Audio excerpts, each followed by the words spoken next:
Hi guys, welcome back to my channel. If you're new here, welcome. My name is Penny. I'm a certified advanced esthetician in Portland, Oregon. Today I wanted to talk a little bit about vitamin C and more importantly about some types of vitamin C that are on the market now that I think would be much more beneficial for our aging skin. We talk a lot about L-ascorbic acid or ascorbic acid, which are the same thing, and we don't talk about other versions that honestly are probably better. So let's get into it. Vitamin C. What is vitamin C? It is a potent antioxidant that, works against free radicals in our environment that are from everything. Oxidative stress, from smoking, the environment, clearly the sun. All of those things are stressors on our cells and cause something called oxidation. And vitamin C is one of many of antioxidants that help to mitigate that. They help to kind of absorb and negate those oxidative stresses. Okay guys, we're gonna take a quick pause from the video. I wanna show you a little experiment. This is an apple that I just cut up about 3.5 hours ago. That's the core. And these 3 slices were treated with absolutely nothing. They're just plain slices. These 3, however, I actually put one of each of these vitamin C's just on 1/2 of that apple slice. And if you take a close look, and I'm hoping that the camera really can pick it up, these have oxidized greatly. They are very brown, and they'll just continue to get more and more brown. And on these 3, you can really see a distinct brightness, lightness, and freshness to the apple. If you get real close, hoping it'll really pick it up, the edges of the apple look very fresh and still kind of crisp, and you can see on the edges here, they're starting to really brown and degrade. You can see that here too. But on the side with the vitamin C, they still look pretty good. This one is the Peter Thomas Roth. This one is the Hydropeptide. And this one is the Mad Hippie. Now look at that core. That is oxidation, you guys. That is exactly what oxidation is. It has caused this apple to start to brown and degrade and just break down. And compare that core next to the brightness of the apple that's been protected with an antioxidant. It is literally protecting against that oxidation. So that is oxidation. I hope that that kind of gives you an idea of what our skin can be facing day to day in the environment and in the sun. And that's why these products are so good to help protect against that. Back to the video. Okay.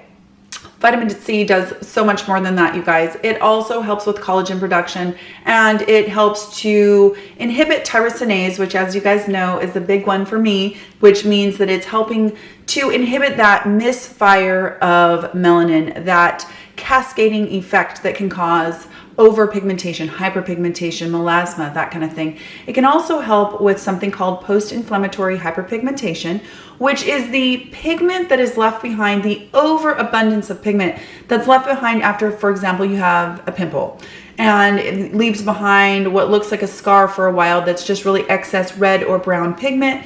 Those things are called post-inflammatory hyperpigmentation if it's brown, post-inflammatory erythema if it's red, and vitamin C can help with both of those as well. So the typical vitamin C that we have on the market is called ascorbic acid. It's what everybody looks for, or L-ascorbic acid. And typically what you will find is ascorbic acid comes in conjunction with a couple other vitamins, and it's usually vitamin E. And it also is often now put with something called ferulic acid. Ferulic acid is a phytochemical that is found, it's plant derived, but it is thought to be much, much, much more powerful antioxidant than either vitamin E or vitamin C. But when it's put together with vitamin C, it's thought to really, really boost the efficacy of vitamin C. It makes vitamin E and vitamin C much more powerful. So it's a great cocktail to put your C, E, and your ferulic together.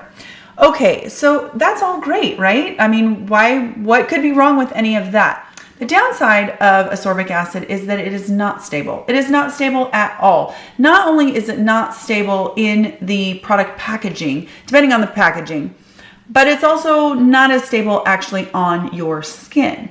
So you kind of are left wondering, I think, with a lot of these products that claim to have ascorbic acid, you're wondering how efficacious they really even are. I mean, after you've had it for a month, does it still even work? I mean, and that's a legitimate question to have.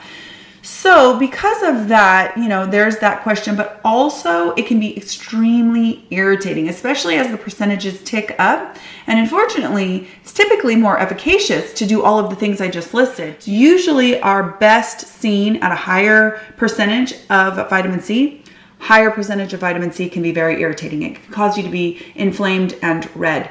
Even though vitamin C is said to be anti-inflammatory, if you are sensitive or you have rosacea, it can really knock you for a loop. And I would recommend to other people to use vitamin C with caution, but I didn't want to touch vitamin C because with melasma or pigment problems, the last thing you want to do is also be perpetually red, right?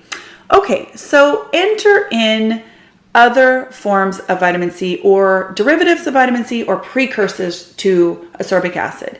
And I'm going to talk to you about two of them today. They don't have a lot of those problems that ascorbic acid has. So the first one we're going to talk about is called tetrahexyldecyl ascorbate. It's a mouthful, and sometimes we'll see it referred to as THD ascorbate.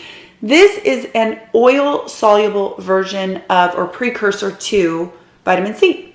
So ascorbic acid is actually water soluble. It's hydrophilic. It loves water.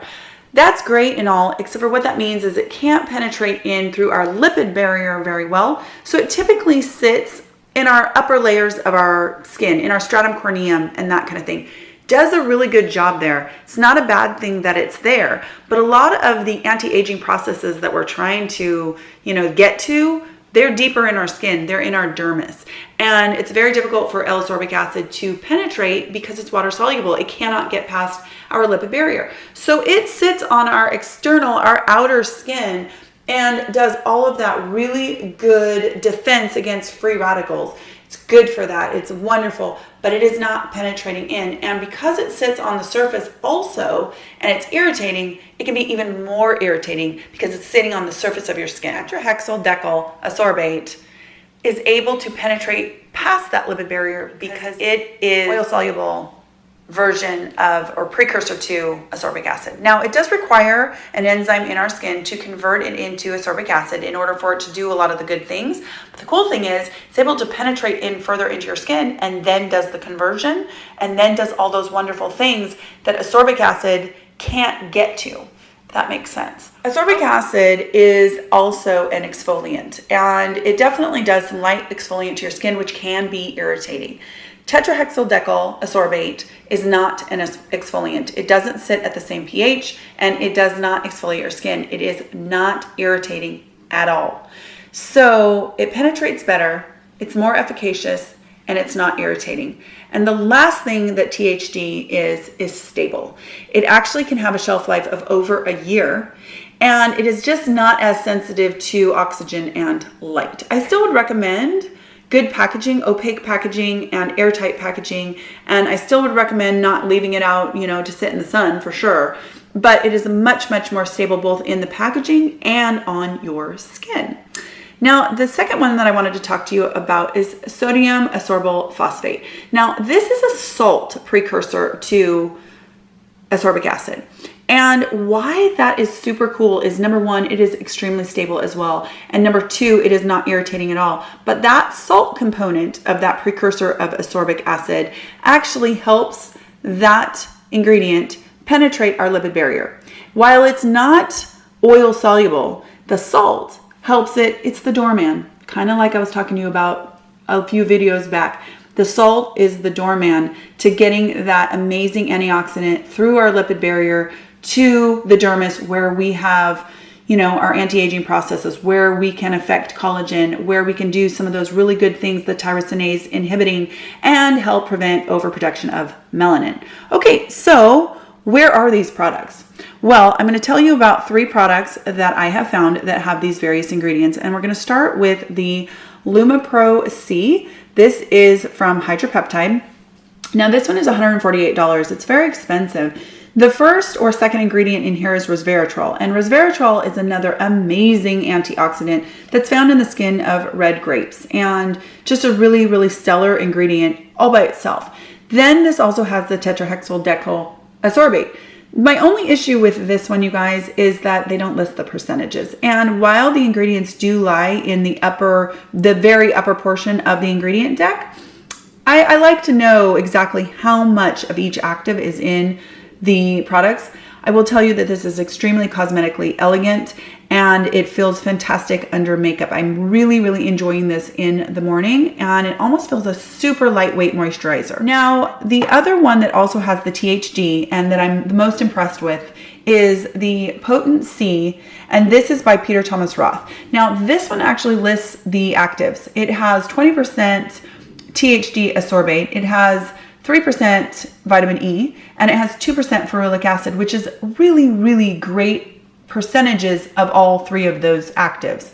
And here's the deal. This one comes in an airtight pump as well.